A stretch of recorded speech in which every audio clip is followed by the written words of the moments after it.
Chapter 26. Shizu's Pav. After I agreed to Rimuru helping remove Ifrit from me, I felt in an instant that I was in the void.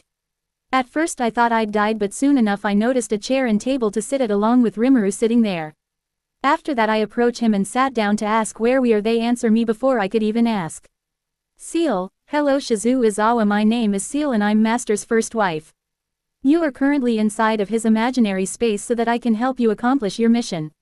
Currently Ifrit has been removed from you, but a problem has presented itself to me. Shizu, and what might the problem be? Seal, my problems are twofold. One being that you are currently not strong enough to evolve into an enlightened without outside help. Shizu, does that mean I can't complete my goal of saving the children? Please, there must be a way to help them somehow. Seal, there is a way to still help you evolve. Remember I said without help, but to do so Rimuru my love would have to give you the energy to evolve. But as a human, giving you magicals could kill you even if you have a resistance to them. The method to doing so also doesn't sit well with me either. Shizu, oh thank goodness. I was starting to think there was no way to help me. But why do you not like the idea of using the known method of evolving me? Seal, it would involve my husband to be naming you, and yes, it's possible to rename a human being. It's not that it can't be done, it just doesn't sit right with me personally. I think. Shizu, so he would just have to give me a new name, that's all. Seal, yes that's it, but I know my dear well and he'd likely go overboard in his affection to helping you. After all, this isn't our first time meeting you. Shizu, I think I would have remembered seeing both of you before, you know, and how could he go overboard with just giving me a name? Seal, my husband has a unique, let's call it an attachment to you specifically. You could say he can't ever forget you and often misses you after your last death before. Because of this he would likely put more effort unconsciously to help you since he failed to before. Shizu, I'm not quite sure of what you're saying, Seal. Seal, I'm saying both me and Master time traveled to the past from the future. Shizu. You were someone he failed to help save from death before, and it might break his heart to do so again. Shizu, why does he care so much about me? Time travel. Seal, you were the first otherworlder he met before anyone else and the first human after his reincarnation. You also gave him a gift after your passing, which later evolved into me, his wife-to-be. In an odd way you are his only true family besides his cousins in this world. Shizu, let's say I even believe all this. What does this have to do with my evolution currently? Seal, it means Rimuru might choose to give you the Tempest name. This name has more meaning than I believe he realizes yet.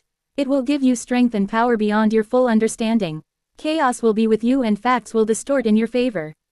Probability will side with you and you will join the ranks of Rimuru's close family. That's my main problem with it really. Shizu, that and not everything else. Seal, well yes, the rest is of minor importance compared to my love's true power. Why are you so shocked by that? She said with a head tilt. Shizu, maybe I'm going insane or something to have to explain such simple things. The power and abilities you described are godlike abilities, aren't they? Seal, oh I see now. You are a human, so these powers seem impossibly powerful to you, and that's why you say that.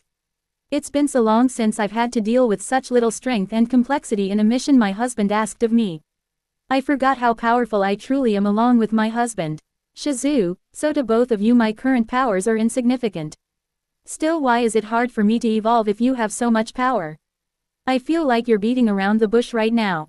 Seal, it's not that I can't, but I feel hesitant to increase the amount of competition, let's say. Shizu, truly baffled, gives up trying to understand and just asks straight up. Tell me what's wrong with me. Seal, I see. So that's where he got that inability to understand others' feelings from. I always felt it was odd he seemed incapable of understanding the emotions of others despite his past life's job as a salaryman. He would have needed good people skills in that job at least, but preferably great skills. So he got them from you after your first death then. Shizu, wait, so I died last time and I'm alive somehow. Why couldn't you save me before? Seal, well I guess I can tell you his story if you want to hear it. It might even help you understand my current problem. After that Seal went on to explain my last life where I died and Rimuru promised to save the children in my stead. Where I told him to his face that I didn't care about anything in this world and hated it. Where I told him I hated this world so much I'd rather he eat me than allow this world to have me. It's all true that I feel that way, but how could I just throw my problems on someone else like that? I took the kids as my responsibility and never saw it through. I'm happy the kids were saved at least, and my skill was the key to it being a success. Seal also told me about how in his dreams my regrets tormented him until he completed in helping the kids, inadvertently causing Tempest to be vulnerable to attack, leading to people close to him dying. To summarize it all up, I'm the main cause of all his hardships and regrets. My own selfishness made it so he suffered at my expense. It all worked out in the end according to Seal, but that was until his excitement to see me again caused him to rush into time travel, making it so he lost everything again. My existence has caused him nothing but pain and hardship. Ha, what a flame champion I turned out to be when she put my whole life into perspective. How can I be worthy of a second chance when I've constantly put my problems on others while failing to help people with their own?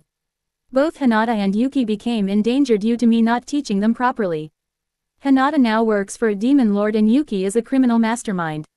In a way I helped the world almost destroy itself due to my selfishness. And here I thought I could be like the hero who saved me all those years ago. Seal, and lastly, you have been a part of his life only briefly, but he desires to help you more than anyone else I've seen. He cares for you like you're truly a part of his family, like you're his lover. Even though I'm supposed to be his first wife, I guess I was just your replacement. Makes me jealous really, so that's why I'm personally hesitant to help you, not because I can't but because I don't want to. Especially since I know once we do you would leave us without a second thought and rush to help the children. You can't even save yourself because you lack the processing power to make new greater spirits like the kids would need. So I ask again, why should I help you, Shizuizawa? Damn, this all hurts to hear. I'm basically the thing causing Rimuru to start adultery unconscious, and she knows that I'd simply leave right after he helped me just so I can continue to be selfish. Have I truly fallen so low that I've become a damsel in distress? Shizu, what are you truly asking of me? Seal. I'm not smart or knowledgeable like you, but I'm not stupid either. You would tell me this if you didn't have a reason to. Seal, so you're starting to see things my way now, are you? Yes, you're right, I do want something in return for helping you. My husband won't like me doing this, but I can't have you taking advantage of him anymore. It's too dangerous to let happen with his power alone. Along with you and him being so short-sighted that it causes me to have to work harder on cleaning up your messes. My masters I'll do happily, but yours I'll despise doing every time. She seemed to really not like me. Not that I'll blame her though. She could have potentially lost Rimuru and more to my issues. I just hope she doesn't ask for too much from me. Seal, I want you to accept the name my master gives you both in body and soul. He will give you the name of Tempest, so I expect that you'll be with him just as much as I'll be. Forever, meaning you will become as much of a partner to him as I am now. Understand, Shizuizawa, she said with emphasis in my name. Shizu, wait, are you telling me to become his wife along with you? Seal. Seal, yes. I can't get rid of you, nor can I stop him from caring about you, so I'll make it so you can betray him or misuse him by binding you to him. It's not like it won't come with benefits to you either. Shizu, I don't need you to tell me. Seal. Having such a kind man by your side makes any girl feel at ease, especially when he won't try to take advantage of you. But you will, won't you? Seal. Seal, I see you are beginning to understand me. Shizu. Rimuru is all that matters to me, nothing else. I only care about others because he cares. So you will need to work hard to make me care about you at all, Shizu. Perhaps one day I will, but I calculate it will take a while. So do you accept my terms? If you do, all of your regrets, problems, and even threats to your life will simply disappear. The choice is yours. Of course, my master hates forcing his will upon others. I've recently tried to get that to change, but I've had a modicum of success at it. Shizu, do I even truly have a choice? Seal. Seal, choice is something only those with power have. Everyone else is simply forced to pick what desire of that choice they're on. You being in this position does have a choice, but either one is selfish. Just like you always were. Damn, that stings. She knows just how to push my buttons, doesn't she? What makes it worse is that she is right. I also hate that she didn't even have to lie to make me come to my decision.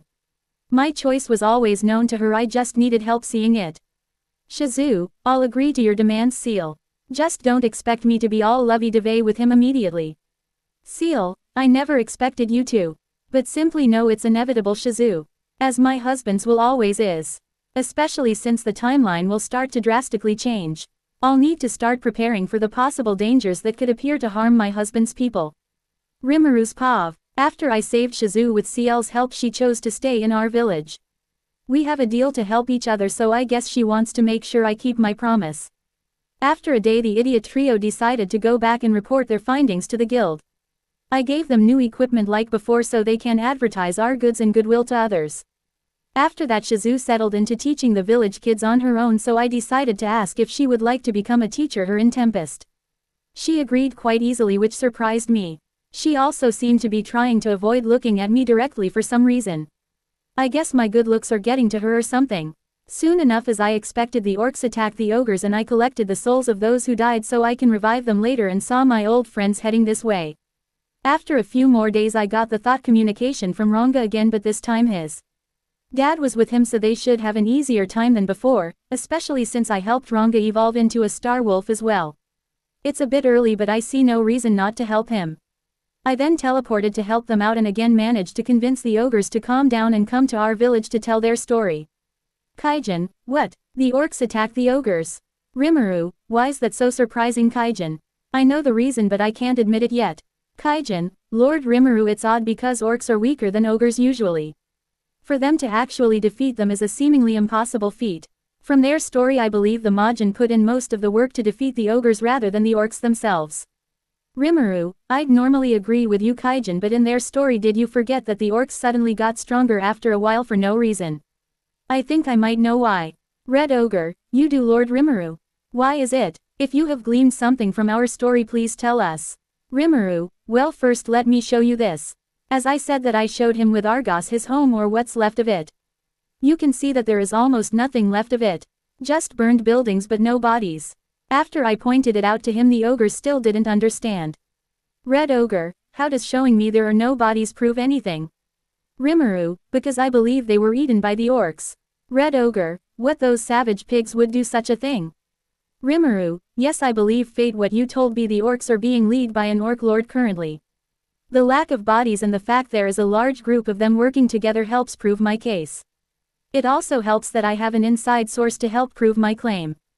Just the trainee appeared. Trainee, it's just as you surmised, my lord. We the Dryads have confirmed the existence of an orc lord within the horde. They are currently heading towards the Lizardmen marshlands. Rimuru, and there you have it, ogres. Red Ogre, I see, so we will go and intercept them before they can enter the marshlands. Thank you for the intel, Lord Rimuru.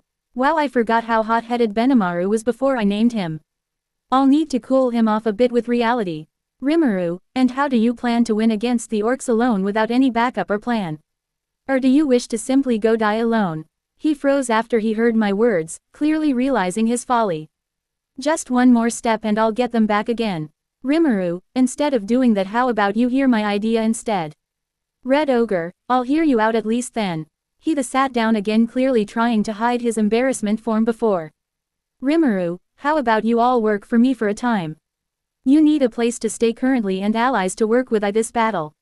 I'll help you if you agree to work for me and your friends are willing to teach their knowledge to my people. After all, to have my military learn from the Sword Ogre is a great honor to have. White Ogre, oh, you recognize me, I see. How did you know it was me? Rimuru, you once taught King Gazel the sword long ago when he was but a child dwarf. He told me a description of how you looked, and ever since I've kept an eye on your village. Better yet, current leader of the ogres, if you agree to permanently work for me I'll revive your whole clan. Red Ogre, wait, you can do that? Rimuru, yes, I can do almost anything. Even defeat the orc lord right now with ease. However, I feel there is more to this than it at first appears, so I want to defeat the orcs and ask them to answer my questions.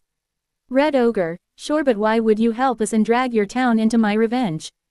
Rimuru, well, because if the orcs are planning to hunt down all of the strong races living in this forest, then they will come for my people too. So they threaten both me and you. And since we both have a common enemy, I would desire to work with you logically. So what's your choice? Red Ogre, give me some time to think on it, would you? Rimuru, of course you can. I won't force you to join me, I don't like to do that to people. Come find me when you make a decision then. After that he left and later came back to agree to my terms. After that I named them like before, but this time I didn't fall asleep. I also noticed Luminous nearby but didn't go to interact with her, so the timeline stayed close to the same. In the coming days my county will return to having its foundation like before. I'm only missing a few key people and pieces. To be continued.